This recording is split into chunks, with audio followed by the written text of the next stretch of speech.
My name is Bennett Cole. I had a habit of dressing too simply for the boardroom. No tie sleeves rolled just a touch too high. I didn't play golf with the VPs. I never showed up at the after-work whiskey tastings. I figured doing my job better than anyone else would be enough. I was wrong. They called it a restructure, but let's not pretend I was fired. No warning, no complaints on record. I was escorted out of the building by a security guard named Maurice, who'd once asked me for resume advice. He avoided eye contact the whole way down the elevator. "You're not leadership material," they said with the sort of smile that comes from knowing your badge has already been deactivated. It hit me hardest when I got home and realized I didn't have anywhere to be on Monday. My apartment was quiet. My inbox was quieter. The Slack channels I lived in for the past 6 years had gone dark. My name was stripped off every system I helped build. Worse, I knew exactly who had done it. Her name was Madeline Shaw, and she played office politics like chess. She was polished, poised, and ruthless in 3-inch heels. We were co-leads on the product team. I built, she performed. I presented facts, she spun futures. I gave our launch real features. She gave it a buzzword-laced keynote. And when our product missed the quarterly projections by 8%, I knew she'd find a throat to slit. Mine was already exposed. She went to the board before I even had a chance to analyze the failure. "We need to be decisive," she had likely said. "It's not personal, just performance." And just like that, I became the performance issue. But what she didn't know was that I never let failure end a story. I just let it start a better one. The day after I was fired, I didn't sleep in. I didn't spiral into Netflix or job boards. I brewed a bitter black coffee, turned on my second monitor, and pulled up the org chart of the company that had just kicked me out. Every name on that chart was familiar, too familiar. I knew who coasted, who did the real work, who padded reports, who had ideas but no voice, who got sidelined, who never got promoted. I wrote down 3 names. Lena, data scientist, brilliant, overlooked. Marcus, back-end, dev, quiet, methodical, burnt out. Rachel, UX visionary, passed over for promotion 4 times. They were my first unofficial hires. I just didn't tell them yet. While my inbox lay empty, I watched LinkedIn like a hawk. Madeline had posted a smug photo of the new direction the company was taking. A rebranding campaign was underway. They were refocusing on agile integration for scalable consumer experiences. Corporate gibberish for, "We hope you forgot who built this." But I remembered I still had copies of the architecture diagrams. I still had late-night notes from every dev sprint. I still had the roadmap. We never shipped the one Madeline shelved because it didn't sound sexy enough. I renamed the roadmap, polished it, cut the bloat, simplified the vision, and then I bought a domain. It was called Helix Systems, a whisper, a nod to evolution, to starting again but better. Quiet branding, no press releases, no hype. I wasn't chasing investors, not yet. First, I wanted something more precious than capital, data. I used my severance to pay for server space and built a prototype in 3 weeks flat. It did everything the old system did, faster, leaner, smarter. By week 4, I was already ahead of where they were. The pain of being fired started to morph. It went from grief to fuel. "You're not leadership material" replayed in my head as I coded through the night. Every time someone ghosted my networking emails, I added another feature. Every time I saw Madeline smiling in another press release, I sharpened the pitch deck I hadn't shown anyone yet. I didn't tell my parents I'd been fired. I didn't want sympathy. I didn't want anyone's opinion. I wanted revenge. But the kind that doesn't look like revenge at all. It looks like success. 6 weeks later, I took a train to an investor mixer in Palo Alto. I didn't network. I observed. I listened. I didn't pitch Helix. I just mentioned the pain points I knew they all hated. I asked questions they didn't expect an ex-employee to know. I didn't mention my resume. I let my clarity of vision speak louder. At the bar, a woman in a gray jumpsuit approached me and asked, "Are you building something?" I simply nodded. She handed me a card and said, "Call me if you want to talk real money, not startup theater." Her name was Daria Quinn. And 2 months later, she became my first backer. 500,000 HARs, seed round secured. And Madeline Shaw had no idea. Trust me, you'll regret skipping this part, so before you sit back and listen, take a moment to like the video and subscribe to the channel. but only if you really like what I have to say here. Now get in the mood to listen to this story, because it might be the ultimate sweet revenge. The money hit my account on a Tuesday morning. It was surreal seeing more than $500,000 suddenly appear on a screen. Not a loan, not a paycheck, a bet. Daria Quinn's bet on me. She wasn't the type who asked for 30-page business plans or tried to sound like a VC buzzword machine. In fact, the only thing she said during our term sheet meeting was, "Don't try to impress me. Build something they'll regret ignoring." That became my unofficial mission statement. With capital came the responsibility and the risk. I knew the numbers. Most startups fail, and revenge wasn't a business model. But Helix Systems wasn't built out of bitterness. It was built on knowing where all the bodies were buried. Where the old company cut corners, ignored customers, and mistook polish for product. I started quietly poaching. Not with recruiters, not with flashy offers. I sent 3 emails, one to Lena, one to Marcus, and one to Rachel. Each message said the same thing. Remember what we were building before they ruined it. I'm building it again, but properly. Come for coffee? They all said yes. Rachel met me first. We sat at a low-lit cafe where the seats were too close together, and the air smelled faintly of burnt espresso. She didn't even wait for me to finish the pitch. "I thought I was crazy for thinking they were wrong," she said. "Turns out I was just early." Marcus was slower to warm up. Burnout will do that to a person. But once I showed him the prototype and explained I wanted clean back-end architecture, not just pretty front-end demos, his shoulders dropped. "You actually want it to work?" he murmured almost to himself. And Lena, she just asked for access to the data layer and stayed up till 3 a.m. running predictive models on potential clients. She emailed me a deck titled, "Why We'll Win." I didn't read it until the next morning. When I did, I smiled. It was sharper than anything the old company had ever put out, and it ended with one sentence. Because they never knew what they had. Helix became real overnight. We were a skeleton crew, but each person knew why they were here, not just to make money, not even just to build something better. We were there to prove something. By month 3, we had a working beta. By month 4, our first client demo. A mid-sized logistics firm looking to overhaul their operations. They hated the bloated systems offered by the big names. I pitched Helix with the kind of conviction that only comes from knowing the enemy's playbook. They signed on in a week. Our system didn't just work, it worked clean. The dashboard was intuitive, the response times near instant, and the analytics predictive rather than reactive. We had built a silent engine, not a noisy showpiece. One morning, Rachel sent me a message. They launched a new update. It's our old framework with a new skin. Madeline's company was mimicking what we abandoned 2 years ago. And somehow the tech press was eating it up. That's when the idea began to form. I didn't just want to beat them. I wanted to own them. Not in a flashy Elon tweets his way to a boardroom kind of way. Quietly, systematically, like a shadow walking into their supply chain, their client base, their board meetings, until one day I'd be at the table. Step 1, we needed visibility. I hired a PR consultant, someone who had worked on underdog tech turnarounds before. She told me what I already knew.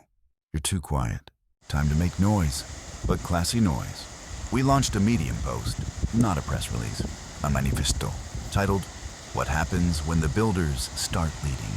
I signed it under my name. Not a founder bio, not a brand statement. Just Bennett Cole, former product manager. It went viral within 48 hours. Tech Twitter exploded. Former employees of the company began retweeting, "This guy gets it." I remember when Bennett fixed our login system in a day. He was the only one who actually listened to users. It snowballed. By week's end, we had inbound requests from enterprise clients. But more interestingly, 2 executives from my old company followed me on LinkedIn. One even messaged me, "Hey, congrats on the traction. Would love to chat sometime." I didn't reply. Instead, I sent the message to Daria. She called me that night. "Let them watch you grow. Don't reach out. Make them reach harder. They're sniffing because they smell a problem." I grinned. Because the problem was me. Inside Helix, we were doubling down. Marcus rebuilt the backend to handle scale. Rachel revamped the UI for enterprise flexibility. Lena started creating a client analytics suite that predicted ROI before a contract was even signed. And then, just like that, it happened. One of our early-stage angel investors sat on a minor board seat at my old company. He called and said, You didn't hear this from me, but they're discussing a possible merger strategy. They're bleeding mid-tier clients. One of them just signed with you. I didn't smile. I listened. Because revenge doesn't laugh. Revenge listens. And waits until the boardroom door creaks open. I never imagined I'd keep a folder on my desktop titled Acquisition Strategy. Classified. But there it was, growing by the day. Inside it, client migration spreadsheets, anonymized comparisons between our services and theirs board members' psych profiles. Stock performance snapshots, and my favorite every marketing cliche they'd used in the last 6 months. All copy-pasted next to screenshots of how we did it better, cleaner, quieter. At this point, Helix wasn't just competition. We were a mirror held up to their mediocrity, and the higher-ups were starting to sweat. How did I know? Because I still had friends on the inside. Not everyone who worked there was loyal to the C-suite. Some were just employees, survivors, people who'd seen what happened to me and kept their heads down. They messaged me from burner LinkedIn accounts. Saw your post. Respect, or you didn't deserve what happened. One message stood out. It was from a junior developer named Sahil, who I'd once mentored during his internship. I barely remembered him. Quiet guy, asked good questions, always stayed late during bug squashes. He wrote, "They're planning a feature that mimics your UI. They think it's subtle. But I thought you should know. Also, the board just approved a potential acquisition budget bump. People are guessing it's for a competitor. Guess who?" I didn't respond directly. I didn't need to. Sahil was doing what so many others were doing, picking a side quietly but intentionally. It wasn't long before Rachel burst into my co-working space with her laptop. "You need to see this." She showed me their latest product update, our old prototype. Lifted, repackaged, wrapped in hollow design. But the bones, they were mine. I looked at her calmly. "So now they're scared." She smirked. "Now they're late." I called Daria. "This is it," I said. "Let's make them an offer." There was a pause, then her voice. "Send them something elegant, humbling, impossible to ignore." I wrote the email myself. No legales. No bankers, just me. Subject, "Let's talk." To the board of redacted company name. "You once told me I wasn't leadership material." I took that to heart, and I started something. It's small but growing fast. And the same clients you overlooked are now ours. I'm not here to gloat. I'm here to talk value. If you're interested in discussing a potential strategic acquisition before the market forces your hand, let's talk. Regards, Bennett Cole, founder and CEO, Helix Systems. I hit send, closed my laptop, and waited. 48 hours later, my inbox lit up. Not from the CEO, from the chair of the board. She wanted a meeting. Private, no formal reps. Just a conversation. We met at a hotel lounge that oozed old money mahogany, deep lighting, the kind of place where people signed mergers or betrayals or both. She wore navy. I wore black. She didn't waste time. "Bennett, the board knows your work. You were underestimated. We regret how things were handled." I said nothing. She leaned in. "You have something we don't. Momentum, loyalty, agility. And we think under the right umbrella, it could flourish." "Under your umbrella?" I asked deadpan. She smiled with practiced grace. "Possibly. But let's keep egos out of this." I leaned back. "I don't have an ego. I have a system that works." There was a pause, and then the key moment. "What would it take for you to consider integration?" That word again. Integration. I looked her in the eye. "Full acquisition. Complete control." I signed the checks. You stepped back. "Clean?"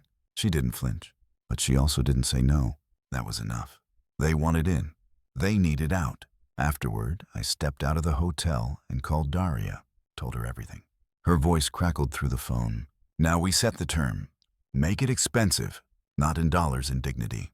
So I did. We drew up the terms over the next 2 weeks. My legal team drafted the merger with one loud clause. All prior executive leadership will be terminated post-acquisition with no ongoing influence in Helix Systems' direction.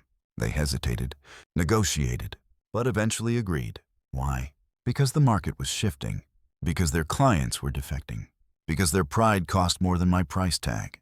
When we signed the papers, I didn't celebrate. I took a walk, no music, just footsteps, and the ghost of that security guard's voice in my head. You're not leadership material. Now, I owned the company that paid his salary, and I hadn't even shown them my final move yet. The ink was still drying on the acquisition papers when I walked back through the same revolving doors that once spat me out, like an expired access badge. This time, no security escort, no fake sympathy, no shame. Just me, in a tailored charcoal suit, holding a leather folio and a soft smirk. The front desk attendant, Claire, I remembered her froze for half a second when she saw me. Then she smiled with something close to relief. "Welcome back, Mr. Cole." I nodded once. "Thank you, Claire." It's good to be back. She didn't need to know the whole story. The building did that for me. I took the elevator alone to the executive floor. Same carpet, same lighting, same glass walls designed to intimidate. But something had shifted. It wasn't the room that changed. It was me. When the elevator doors opened, I walked past Madeline Shaw's office without a glance. She wasn't there. HR had already executed the off-boarding package I had personally signed off on. Termination, effective immediately. Reason, executive mismanagement. Exit clause, forfeit of all unvested equity due to breach of strategic direction. Severance, 1 month. Generous, considering. She hadn't taken it well. I hadn't expected her to. Word was she'd screamed at the assistant when the termination packet arrived. "You're firing me." Me? Like the company owed her for the poison she poured in the water. Like betrayal earned tenure. She never saw the cameras that caught her slipping classified UX data into her personal device. I did. I sent them to legal. We didn't need to press charges. The message was clear. You stole from a man who remembers everything. At 9:00 a.m. sharp, I called the first all-hands meeting. I stood at the head of the long, polished table where I used to present slides no one respected. I didn't bring slides this time. Just silence. The employees trickled in. Some wide-eyed, some skeptical, some like Sahil grinning behind their coffee cups. I waited for the room to settle. Then I said, I was fired in this building. Right over there, actually. I pointed toward the hallway. 2 years ago. No warning, no chance to explain. Just a handshake, a box, and a security escort. Silence. Even the HVAC system seemed to hush. They told me I wasn't leadership material. Pause. Let it land. Maybe they were right back then. Another pause. But I took that humiliation and built something. I found the people this company ignored. The ideas it buried. The solutions it was too proud to see. And together we made Helix System. More silence. And eyes now locked on mine. As of today, Helix Systems is the parent company. You work for us. And I'm not here for revenge. I already got that. A small ripple of nervous laughter. I'm here because I believe we can do better. If you're ready to build, stay. If you want the old ways back, leave now. I'll sign your exit. No hard feelings. No one moved. Sahil raised a hand half joking. Do we still get stock options? That broke the tension. I smiled. You'll get more than stock. You'll get ownership of your work, your future, your voice. The meeting ended with something I hadn't expected. Applause. Not thunderous, not performative. Just enough to know they saw me now, and maybe even trusted me. Afterwards, I returned to what used to be Madeline's office. I stood in the doorway and took it in. The minimalist decor, the mirror-polished desk, the view of the city smug and expensive. I didn't sit at her desk. I walked to the corner, sat on the windowsill, and opened my laptop. There were things to do. Emails to send, contracts to revise, teams to realign. But I paused just for a moment and stared at the skyline. A thought drifted through my mind like smoke. This is what they were protecting. The illusion of control, of permanence. And yet here I was, the one they dismissed. Now, sitting in the office, they thought I'd never enter again. I didn't feel vindicated. I felt focused. Because this wasn't the end of my revenge. This was just the acquisition phase. Up next, transformation. I started by bringing back the 3 people who built Helix with me, Lena, Marcus, Rachel as executive leads, CTO, head of engineering, VP of product experience. I wrote them offer letters with double the compensation they used to get, plus 4% equity each. They cried, and then they got to work. We tore through the legacy systems like a controlled burn, removed every bloated feature, every unnecessary integration. We called it the purge. We fired 3 more directors, promoted 2 interns, changed the dress code, rebuilt the culture deck, scrapped every quarterly alignment call, and replaced it with weekly 30-minute sprints. Within 30 days, employee turnover dropped by 60%. Customer satisfaction jumped 14%. The board, silent, because results speak louder than resumes. One day, while cleaning out a file cabinet, I found the old company handbook. There was a sticky note on it, written in faint blue ink. Some of us were always on your side. C. I never found out who C was. But I whispered, thank you anyway, because even when it felt like no one saw me, someone did. And now, everyone would. Transformation doesn't happen overnight, but it does happen faster when everyone's been waiting for it. Within 2 weeks, the building started to feel different. No more morning silence, broken only by the fake clack of heels on tile. No more hushed conversations in corner glass offices. No more passive-aggressive Slack messages or 15-minute meetings that drained an hour. Instead, you heard laughter, debates, Spotify playlists leaking from shared desks. A whiteboard near the elevator bloomed with sticky notes. Anyone could write an idea. Some were brilliant, some were ridiculous. All of them mattered. We became dangerous again, and the market noticed. Tech blogs started running headlines like, "From Fired to Founder," the Bennett Cole story, the startup that bought its parent company and fixed it. Revenge in a Suit, how Helix Systems quietly took over. I ignored most of it. Let the press do what the press does. But one story caught my eye. It was a think piece from a former journalist turned startup analyst. What happens when the quiet ones stop asking for a seat at the table and build their own? It hit me harder than I expected, because that's what this really was. Not revenge, not ego. Reclamation of dignity, of control, of all the things they said I'd never earn. But let's not pretend this was a fairy tale. Not everyone welcomed the change. Not everyone clapped when we dismantled the old empire. Some resented the new energy, the transparency, the brutal focus on real output. A few senior managers quit, claimed we were disrupting too fast. One even wrote a melodramatic farewell email comparing our culture shift to a startup frat house. He posted it on LinkedIn, fishing for sympathy. It got 4 likes. One was his own. I didn't respond publicly.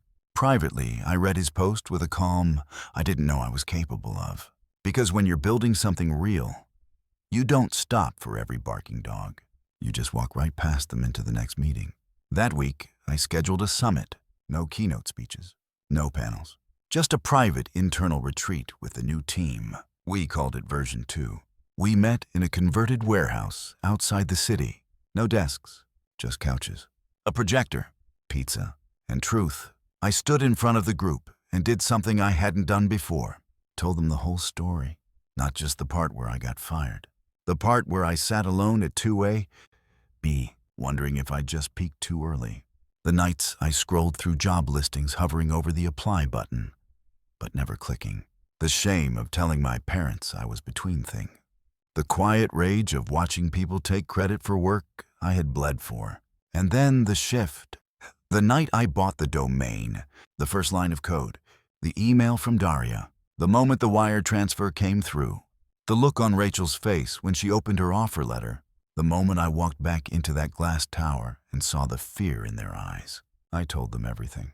When I finished, the room was silent. Then Lena spoke. "You know what's wild," she said. "I thought you were untouchable. I thought people like you didn't get crushed like the rest of us." I laughed. "Oh, I got crushed. But then I got better at building." Rachel added, "They didn't just fire you. They gave you the blueprint." Marcus, always the quiet one, raised his can of soda. To blueprints. Everyone followed. That night, I stayed behind after the team left. The projector was still glowing. I clicked to the next slide. It was blank. That's what this next phase was. Blank, but mine. And for the first time since I was fired, I wasn't building against something. I was building for something. For the ones who never got promoted because they didn't look like leaders. For the engineers forced to code for features they didn't believe in. For the interns who brought the best ideas to meetings only to be ignored. For every non-leadership material who's ever been boxed, silenced, or walked out. I see you. I was you. And now, I'm signing the paychecks. A month after the acquisition, the transformation phase was in full swing, and the company that once spat me out was becoming unrecognizable. We changed the name, not with fanfare or a press release. Just a quiet update to the website header, then a company-wide email titled New Chapter. Same mission, better leadership. The name, Helix Unified, a subtle nod to our origin. It felt poetic. Within 48 hours, industry analysts picked it up. Helix Systems finalizes full merger rebrands to Helix Unified. The anti-corporate corporate has arrived, from exile to empire. The rise of Helix Unified. Daria called me after that headline. You do realize you're now being positioned as the poster child for the founder revenge arc, right? I shrugged. Let them call it whatever they want. We're just getting started. Because while the headlines were flattering, what mattered was what came next. Retention, alignment, scale. And none of that came from press. It came from people. We restructured every department, not from the top down, but from the floor up. I asked team leads to shadow their juniors for 2 full workdays. I asked execs to spend 1 week doing support tickets. I even rotated myself through engineering stand-ups and client onboarding calls. I needed them to feel what the old leadership had forgotten. Empathy drives everything. And the results were undeniable. Support resolution time dropped by 28%. Onboarding feedback hit 4, 9 out of 5 stars. Bug reports decreased by half. But that wasn't the real win. The real win came in a private DM from Sahil. I finally don't feel like I have to shrink myself just to stay invisible. Thanks. That message sat with me for a while. Because no one tells you this when you're building something out of broken pieces. You don't just recreate systems. You rebuild people starting with yourself. And rebuilding meant making hard choices. Like when I had to fire a former VP who had quietly been sabotaging Rachel's decisions behind closed doors. He tried to mask it as constructive disagreement, but I'd seen it before. The micro-undermining, the devil's advocate routine that always ended in her ideas being delayed or distorted. So I called him into my office. He came in smug, probably thought we were equals now, that he could gaslight his way into staying. I didn't waste time. I don't believe in political firings, I said. But I also don't believe in paying people to drain talent from others. His smile vanished. This isn't personal, I added. It's structural. And you no longer fit the structure. That was it. A clean exit. After he left, I walked over to Rachel's desk and handed her a single post-it note. It said, keep going. She didn't need more. 2 days later, we landed our biggest client yet. A Fortune 500 company that had once passed on my old proposal 2 years ago, the one Madeline had called too technical and not sexy enough. This time they came to us. They'd seen our retention stats. They'd read the stories. They'd seen the product demos we leaked strategically at a fintech conference in Singapore. They sent a simple inquiry. Is there any way to schedule a pilot this quarter? We onboarded them in 3 weeks. No fluff. No promises we couldn't keep. Just clarity results and honest architecture. Their CTO messaged me directly. I wish you'd built this 5 years ago. I replied. I did. No one listened. Some nights, I stayed late in the office. Not out of necessity. Out of habit. The silence was different now. Not cold. Not abandoned. Just full. Like the walls remembered everything, but had made peace with it. One night, I was going through archived internal documents, just cleaning digital clutter, when I found the original termination letter they'd handed me. Still on record. Still full of vague jargon. I opened it, read it once, then deleted it.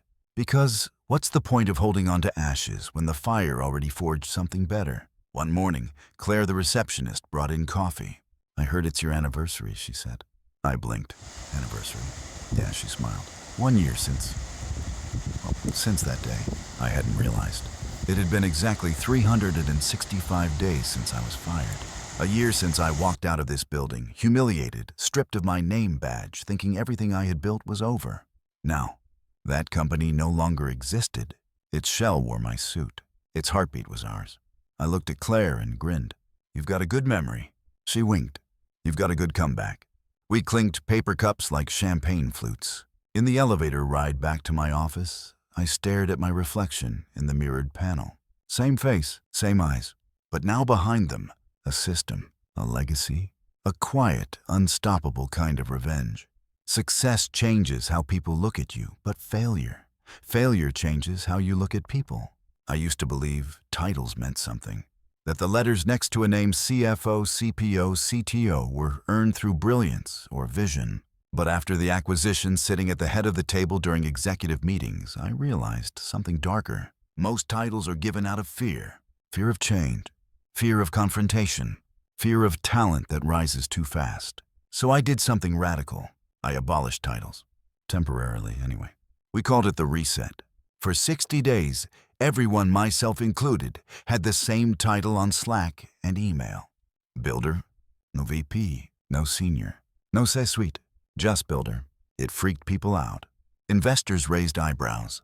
You're flattening the org during a growth phase. I told them, no, I'm reminding people that hierarchy doesn't mean hierarchy of value. Lena backed me. She gave a fiery presentation on how this temporary flattening would force cross-functional alignment and remove ego from planning meetings. Rachel redesigned our org chart to visually represent function over rank. Marcus wrote a permission system that enforced it at the code level, no admin overreach. And something beautiful happened. People started collaborating, authentically. No one hid behind their department's jargon. No one delayed work by escalating issues through 6 layers of nonsense. If something was broken, anyone could speak up. One intern, Maya, flagged a major bug in our legacy billing system. She didn't report it to her supervisor. She posted it in the main channel. 3 hours later, Marcus merged a fix into production. 12 hours later, that fix saved a client $11,000 in overcharges. 24 hours later, Maya got an equity bonus. That story became part of our onboarding doc. Speak like an owner, because here you are one. But let's not pretend all was smooth. Some people hated the reset. One former director, used to commanding meetings by virtue of his LinkedIn bio, sulked through the entire sprint cycle. Claimed no one respected his expertise. I sat him down. Do you want to be respected, I asked, or do you want to be useful? He didn't answer. 3 weeks later, he quit. I didn't stop him, because the truth was, I was building something I would have needed when I was 27, hungry, overlooked, silently furious. And if someone couldn't stand in that vision, they didn't belong. During a walk one afternoon, I passed the office building next door, the one with mirrored windows and executives who always looked like they were playing Monopoly with real people's lives. I saw a familiar face in the lobby, Madeline Shaw. She hadn't left the industry. Of course not. She'd landed a C-suite job at a mid-level SaaS firm, one of those companies that use the word synergy unironically. I watched her through the glass, straightening her blazer in a reflection, preparing for another boardroom dance. She didn't see me, and I didn't walk in. Not because I was afraid. Because I had already won. My revenge wasn't about humiliation. It was about replacing the system that allowed someone like her to succeed by pushing people like me out. She could keep her title. I had legacy. 6 months into the rebuild, we hit $10 million in ARR. Daria sent me a bottle of scotch with a single line written on the card. Now they wish they had kept you. I poured a glass and toasted no one. Then I opened a blank document titled Phase 2, Infrastructure. Because if Phase 1 was about reclamation, Phase 2 was about distribution. I wasn't going to just rebuild a company. I was going to build a platform that gave thousands of people what I never had. A system that rewards clarity, not performance theater. A culture where value isn't measured in volume. A process that doesn't fire the builder to save the brand. I hired a team of 3 just to study burnout recovery. I launched an internal program called Reclaim, a track designed for people returning from career interruptions. Mothers, caregivers, people who had left toxic companies and lost confidence. We didn't just give them jobs. We gave them a system that believed in their comeback. One day, Maya, the intern turned equity partner, asked me something. Why do you work so late? You've already won. I paused, because it wasn't about winning anymore. It was about making sure no one else had to win this way. That no one had to burn down a career just to feel seen. That no one had to build an empire just to feel worthy. I looked at her and said, because I'm not done building the place I needed. And then I turned back to my screen. Blueprints don't finish themselves. I once read a quote that stuck with me. Legacy is planting seeds in a garden you never get to see. I used to hate that idea. Why build something if you can't enjoy the harvest? But the deeper I got into Helix Unified, the more I understood. Because some days the rewards weren't flashy. They were quiet moments, an engineer smiling after being heard in a meeting. A junior team member pushing a fix straight to production without fear. A single mom on our reclaimed track sending her first invoice in 5 years. That was the harvest. And yet, we weren't done planting. At the 1-year anniversary of the acquisition, we hosted an internal summit. No big-budget hotel, no TED-style stage. Just a rented lodge in the hills, oversized whiteboards, and enough cold brew to fuel 1,000 ideas. I kicked it off with a question. If Helix disappeared tomorrow, what would people remember? Silence, then murmurs, then hands, Rachel said. We gave people their voice back. Marcus, we let people make mistakes and fix them. Lena, we rebuilt without ego. Even Maya, now officially our youngest team lead, stood up and said, we remembered the ones who were forgotten. That hit me harder than I expected. Because for all the revenue charts, valuation talks, and growth metrics, the real scoreboard was in the lives we'd altered. After the summit, I sat alone by the fire pit watching the flames crackle. Daria called. Word on the street, she said, is that a few VCs are sniffing around. They want in. I laughed. They're late. She chuckled. You want me to set up calls? Not yet, I said. I'm not building to sell. There was a long pause. You're really doing this, she said softly. Not for the optics. Not for the exit. Just building it. Yeah, feels dangerous. Good. The next morning I wrote a memo to the team. I titled it, The People Who Stay. It wasn't meant for external eyes. No PR polish. Just a note from one builder to another. The world rewards noise, but we reward work. The world promotes charisma, but we promote clarity. The world forgets people like us, but we remember. I ended with, to everyone who stayed, who believed, who chose to build instead of burn, thank you. You didn't just help me get revenge. You helped me get home. I hit send and closed my laptop. Weeks passed, then months. We expanded to 3 cities, launched a creator-focused product that helped freelancers with client automation, started a scholarship fund for displaced tech workers, even hired a former exec from a legacy firm who told me straight-faced, I came here because I finally realized my title didn't mean anything. He started as a builder. One afternoon, I walked into the old conference room where I'd been fired. I hadn't stepped in since we renamed it. Now it had a new sign above the door, the Foundry. Inside, a group of interns were sketching out ideas for a new client onboarding flow. They looked up mid-discussion and waved. I nodded. Don't stop on my account. And they didn't. They went right back to debating frictionless UX paths and what the color trust should look like.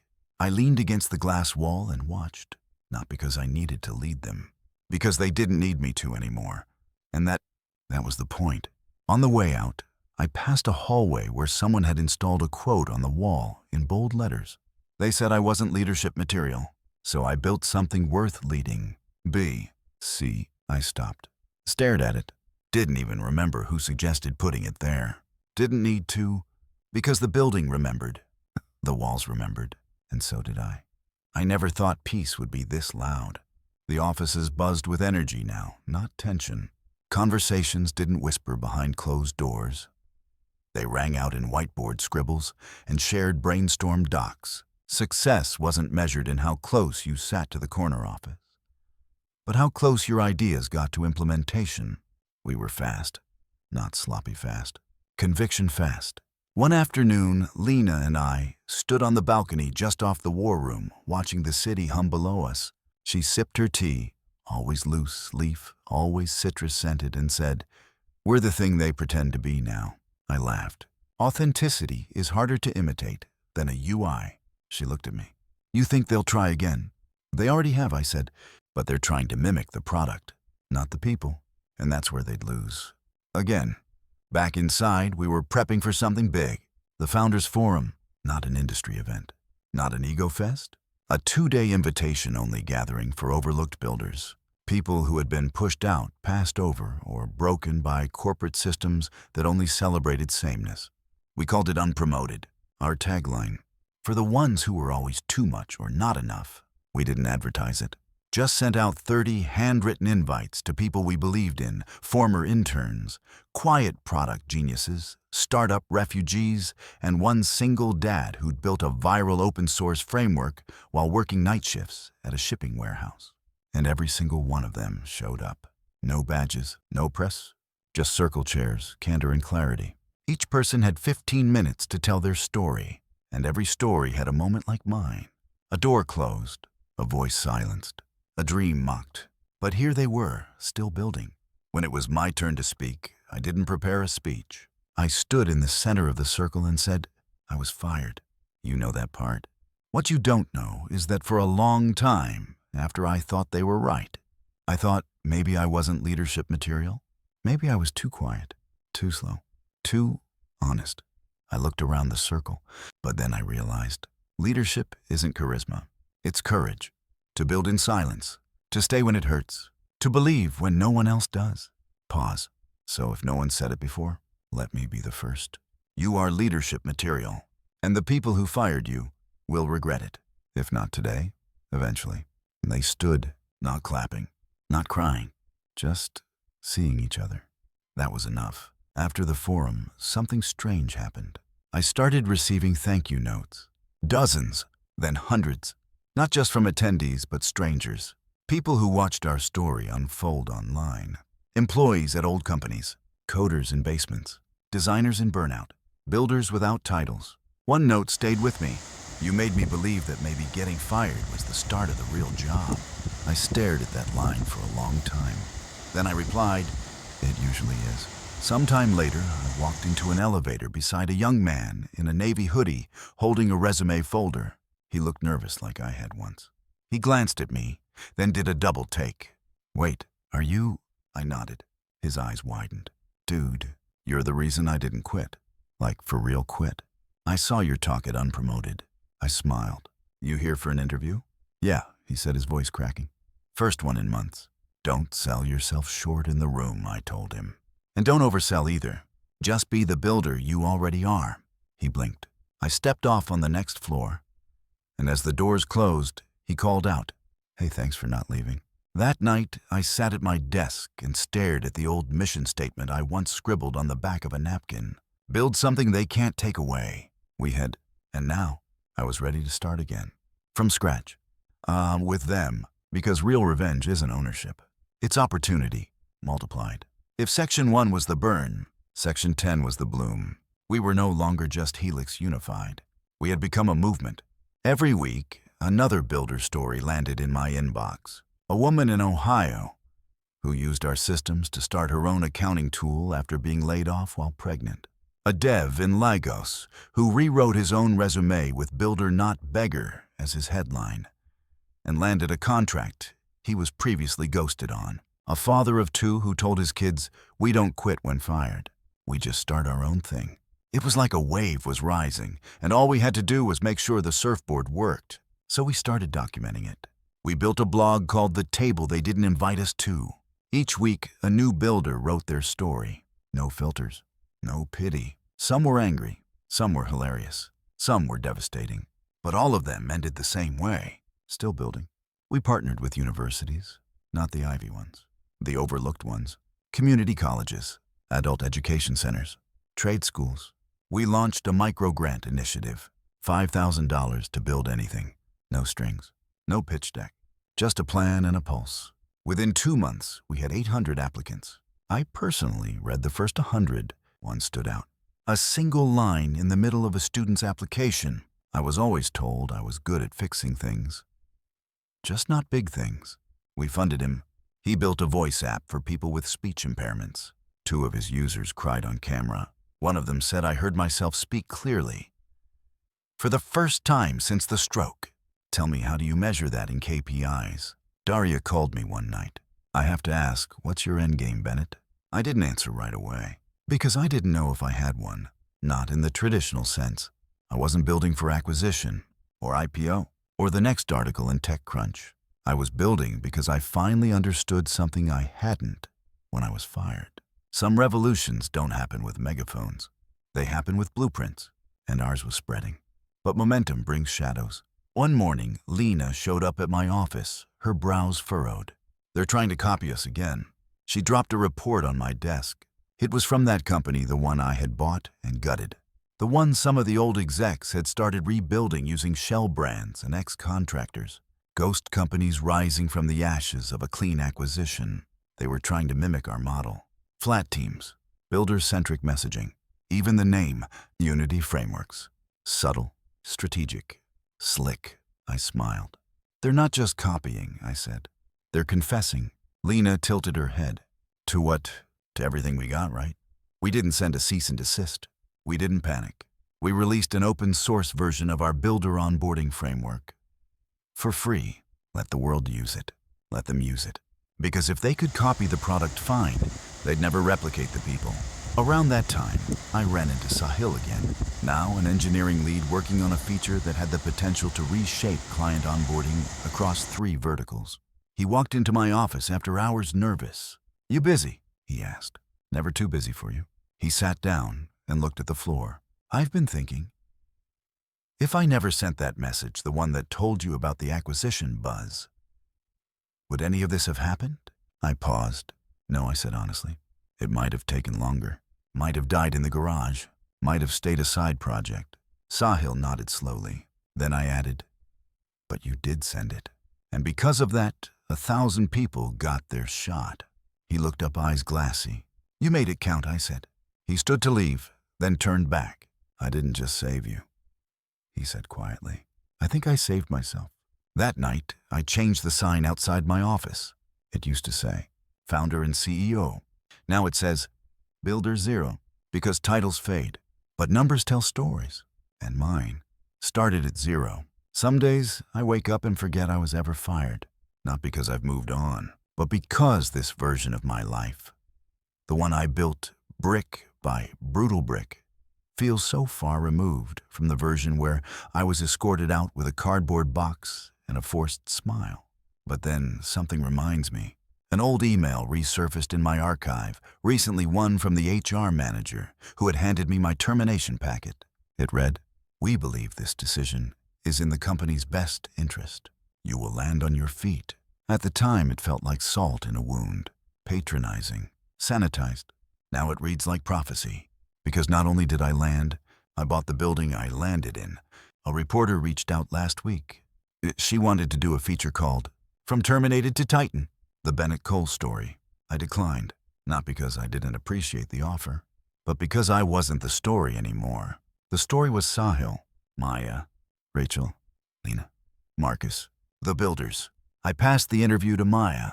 She smiled nervously at first, then gave one of the most thoughtful, grounded, powerful interviews I'd ever seen. When the article dropped, one line made me stop cold. "We're not a startup. We're a refuge. And someday, we'll be the standard." I stood in the hallway that afternoon, reading it again. The light outside my office window turned gold. Rachel passed by, smirked. "Did you cry?" No, I lied. But legacy isn't measured in articles. It's measured in who takes the torch when you step back. And I'd been thinking about that a lot lately. Because for all the victories, the one thing I hadn't done was rest. Truly rest. Not vacation rest. Not phone on silent rest. Let go rest. So I sat down with Lena, Marcus, and Rachel, called it the quiet meeting, told them the truth. "I'm stepping back for a while." Rachel blinked. "Leaving?" No, I said. "Just loosening my grip. I trust you now more than I trust myself." Marcus smiled. "About time." "Lena, we already run the place. You're just the myth." I laughed. "Then go build the legend." And they did. I took my hands off the wheel, watched as they doubled onboarding efficiency, launched a DEI hiring pipeline that became a model for 3 other firms, created a builder-in-residence program for displaced industry talent. And they didn't call to ask permission. They just built. 6 months into my sabbatical, I got a package in the mail. Inside was a single plaque, engraved in clean, precise serif font. Bennett Cole, Builder Siru. They fired him, so he built everything. There was no sender name, but I had a guess. I placed it on a shelf, not in my office, but in my home, next to a photo of the original team on our very first launch day. Everyone laughing. Exhausted. Proud, I stared at it and whispered the same thing I had whispered into the dark on the night I got fired. They don't know who they just let go. Only now I added one more line, and now everyone else does. In the end, the best revenge wasn't the empire, or the headlines, or the plaques. It was the freedom to walk away and know that nothing falls without me, because that's what real leadership is, not control, continuity. There's a moment in every founder's life when you walk into your own company and no one recognizes you. I'd been away for nearly 7 months. My beard was longer. My posture was looser. I wore jeans and a faded hoodie instead of my usual tailored silhouette. I didn't announce my visit. I didn't badge in. Claire was out that day, so a new receptionist met me at the door. She looked up polite but neutral. "Hi, can I help you?" I smiled. "I'm just here to look around." She checked her screen. "Are you with a vendor?" "Sort of," I said. She handed me a visitor badge. Visitor. That word hit me like a piano key still echoing in an empty room, because that's what I was now, not in the sad way. In the most beautiful, dangerous way possible. This place no longer required me. I walked through the floors. The energy was louder. The plants were healthier. The whiteboards messier. On one, someone had scrolled, "What would Builder Zero do?" And underneath it, someone else had crossed it out and written, "Doesn't matter. What would you do?" I stood there stunned, not insulted, proud, because that's what I had wanted all along, not to be idolized, to be outgrown. In the canteen, I sat at the corner table and watched as a design sprint unfolded over 3 half-eaten rice bowls. No titles, no permissions, just minds firing in real time. A young woman with blue-streaked hair noticed me. She leaned toward the others and whispered something. Then they all glanced over just for a second. One of them nodded respectfully, then turned back to the sketch pad. No one rushed over. No one fawned. And that told me everything I needed to know. Later that day, I visited the foundry, what used to be the conference room where I was fired. It had evolved again. Now it was a learning lab with interactive screens, rotating lecture topics, and guest builders giving talks on failure identity and systems design. Today's workshop, designing products without designing trauma. The room was full. A facilitator, someone I didn't recognize, was walking the group through a timeline of product development models. On the board, I noticed one slide titled, "The Builder Framework," created by Bennett Cole, expanded by everyone else. I stepped back, took a photo, then quietly left. In the lobby, I ran into Maya. She was coming in from a meeting clipboard in hand voice, crisp with command. When she saw me, her face lit up, but only for a beat. "You shouldn't sneak in," she teased. "Some of us have reputations to protect." I grinned. "You've grown into it." "Still growing," she said. "Always." We sat for a moment. She told me about the new builder mentorship program, the studio space for experimental products, the fact that we just funded our 500th Reclaim grant. She looked at me with that same spark I saw when she was an intern, debugging form fields at midnight. Then she said, You don't have to sneak around like some myth. You built this." I nodded slowly. "Exactly why I can walk away." She studied me. "Are you walking away for good?" I smiled but didn't answer. Because maybe I wasn't walking away. Maybe I was walking ahead. That evening, I stood outside the building. The lights glowed in the high-rise glass, reflecting 100 conversations, 1,000 keystrokes, 1,000,000 decisions I never made, but somehow set in motion. I pulled out my phone and typed a note to myself. They fired me. So I started something they couldn't stop. And below it I added, "When you build the place you needed, don't stay forever. Let others live there too." Then I closed the note, put the phone in my pocket, and walked into the city anonymous again. Exactly how I started. The night after my unannounced visit, I didn't sleep. Not because of stress, not because of problems, because for the first time in years there was nothing urgent, no late-night code merge, no investor fire to put out, no identity crisis to stitch together at 3 a.m. Just stillness, but a strange kind of stillness, one filled with the echoes of hundreds of people now thriving inside something I built. Not because of me, but despite me. That thought kept me turning under the sheets. I got up, walked to the kitchen, poured a glass of water, stood there barefoot in the dark, thinking. That's when I opened my laptop and wrote the first draft of what would later be published as The Builder Manifesto. It started as a note to myself. You were fired. That happened. Not because you were bad, but because they were scared of what you could become. So you became it anyway. Then it grew. They mistook your silence for weakness, mistook your clarity for coldness, mistook your kindness for softness, and they punished your difference like it was a threat. Then came the truth. Your job is not to prove them wrong. It's to prove yourself right. I shared it with no one. At first. A few weeks later, Rachel called me. We've been reviewing the Builder onboarding materials, she said. There's something missing. Like what? A manifesto. Not policies. Not culture docs. A pulse. I paused, then opened the file I had written, titled Fired to Founder V1 Docs. I emailed it to her. Try this. 5 minutes later, she replied. This is the pulse. We published it on the 1-year anniversary of the rebrand. No marketing. No campaign. Just a PDF link on the website with the header. For anyone who's been overlooked, undervalued, or quietly let go. This is for you. Within 72 hours, it had been downloaded 600,000 times. Within a week, it was quoted in university lectures, Slack channels, pitch decks, and even a job resignation letter that went viral with the caption, "Thanks for the experience. I've decided to go build." Suddenly, Builder wasn't just an internal term. It was a badge, a philosophy, a subtle rebellion. Companies started contacting us, asking if they could adopt the Builder model. Our answer was always the same. You don't adopt it. You embody it. Some got it. Most didn't. But the ones who did, they became our Builder ally startups, nonprofits, even some government teams that restructured their training systems to center autonomy and dignity. And amid all of that, something wild happened. I started hearing less about me and more about them. Every day, the headlines became less ex-fired founder and more. Former barista launches award-winning UX lab with Builder grant. Mother of 3 builds mental health AI in garage. After joining Helix, reclaim track. Builder Cohort 4 produces first international climate tech accelerator. It was happening. The power was moving away from the center, away from me, exactly as it should. One afternoon, I received a handwritten letter. No return address, no email. Just this. I was the receptionist who walked you out the day they fired you. I watched them talk over you in every meeting. I watched them rehearse their concern before handing you that envelope. And I watched you nod without raising your voice, without flinching. I kept your badge. I still have it. You didn't belong to them. You never did. You were always ours. See, I read it twice, then set it down on my desk, next to my new badge. Not CEO, not founder. Just one word. Builder.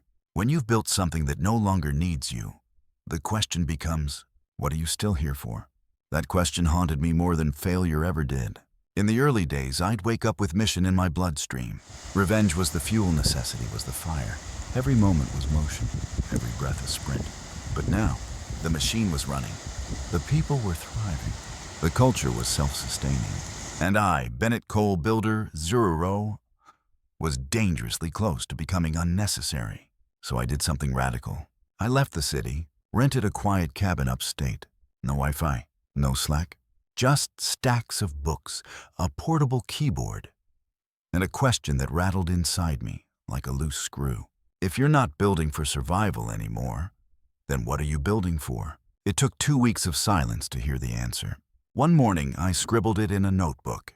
I'm building for the ones who haven't even been broken yet. I'm building before they need the refuge.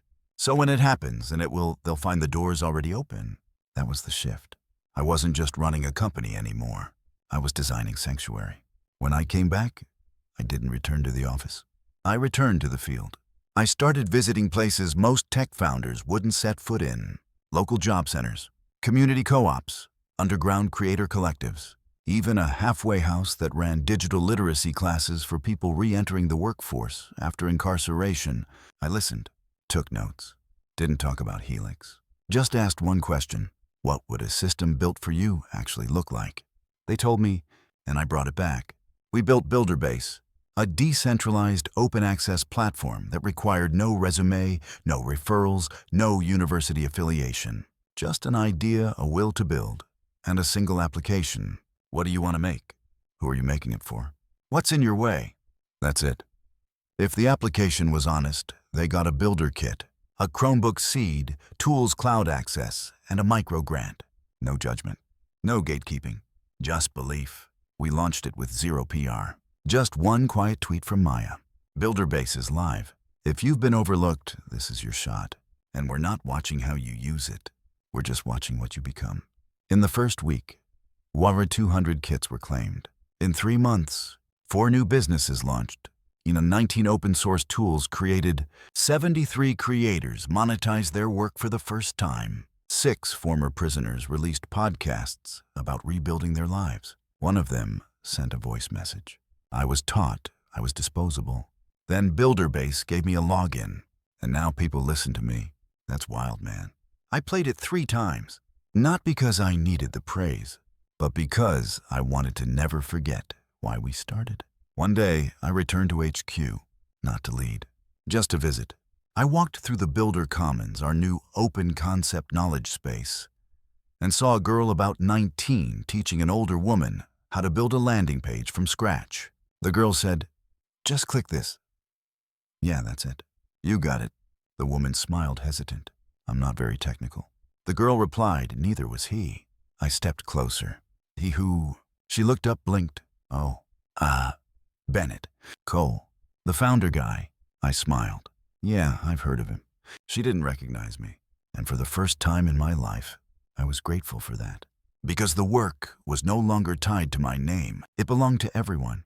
As I left, I passed the builder wall, a mosaic of names, not faces, not titles, just first names and first projects. Every builder who came through base left a mark. One tile caught my eye. Cassidy built a budgeting app for single moms. "If you see this, I made it out." I stood there, hand on the wall, eyes closed, and I whispered the same thing. I whispered the day I got fired. They don't know who they just let go. But now I added, and they never will, because we never stopped building.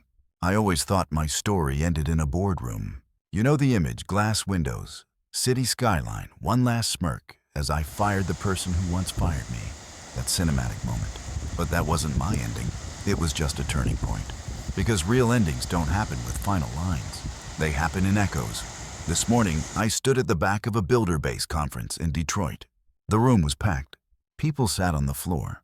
Some were standing along the walls. And up front was a speaker named Cash, a former welder who had taught himself Python during his breaks, using a free Helix system access key.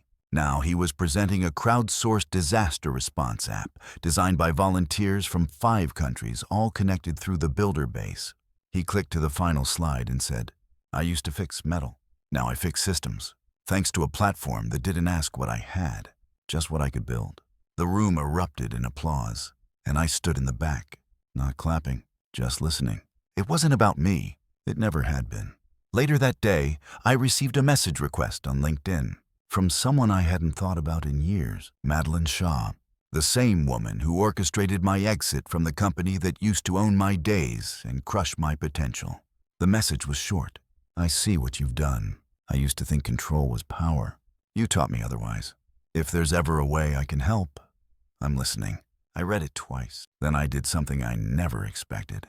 I replied, "Help someone else first." That's how I started. Then I archived the message. No hate, no ego, just closure. Back at Builder HQ, they were prepping for our 5-year anniversary. I was asked to give a keynote, but I declined. Instead, I submitted a pre-recorded audio clip to be played at the end of the night. A whisper in the dark, one final page in the story. This is what it said. "If you're hearing this, it means you stayed. Through the chaos, through the silence, through the doubts, you stayed to build something no one thought possible. You stayed long enough for the system to bend. You stayed until the word builder meant something new. And maybe you were never fired, but maybe you were ignored, dismissed, talked over. So to all of you who chose to create instead of collapse, this place is yours now. I was just the beginning. Keep building, keep remembering, and when someone tells you you're not leadership material, I'll smile and buy the building. And just like that, my story ended where it always should have. Not in revenge, but in redemption. Not in noise, but in 1,000 voices rising together. All builders, all still building. Bennett Cole was fired from his job without warning or cause, branded as not leadership material. He took the fall for a system that punished silence and rewarded politics. But instead of fighting back loudly, he disappeared and began building. What emerged was Helix Systems, a quiet revolution rooted in value empathy and builder-first philosophy. As the company grew, Bennett reclaimed more than just his dignity. He reclaimed the company that cast him out. But revenge was never the destination. Alongside a trusted team, he built a new standard, one where autonomy replaced hierarchy and potential mattered more than Polish. Helix Unified empowered thousands interns, mothers, ex-convicts, overlooked engineers to reclaim their place in the workforce and the world. Through builder base and decentralized programs, the movement spread globally. And in time, Bennett stepped away from the spotlight, not because he had nothing left to prove, but because the people he once mentored were now leading the future. His story ended not with a final win, but with continuity systems designed to outlast him. Systems that whisper to every person who's ever been fired or underestimated. Build, not for revenge, but because no one can fire you from something you create yourself. Subscribe to Final Revenger to hear more stories of quiet justice, radical transformation, and the power of building back stronger. Good night.